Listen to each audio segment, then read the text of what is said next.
Here are my opinions on The Duke of Death and His Maid Season 3. I can still remember the anime's first season releasing in summer 21. Now here we are 3 years later with a fairy tale ending to a fairy tale romance.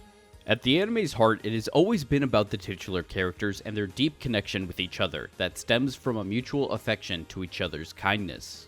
This is only strengthened by their resolve to risk everything for each other's happiness, as Alice is willing to run away from someone she loves just so he can reunite with his family, and the Duke is willing to give up his station to be with Alice.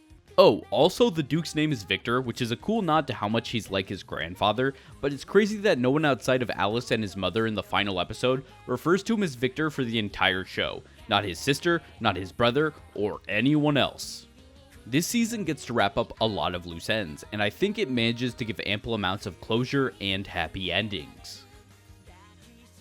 The Duke is cured of his curse, Daleth completes her quest to become human and falls in love with Walter, Walter becomes the official heir, Viola starts to figure out what she wants to do with her life, Gerbera gets her best friend and her son back, Sade makes her amends and learns that she is loved, and the Duke and Alice get married and live happily ever after. However, the finale does bring up one important question. Where is the Duke's father? An improvement this season has over its predecessor is that it manages to cut back on the random musical numbers. That isn't to say it completely gets rid of them, but my major gripe with Season 2 was that these songs seemed so out of place.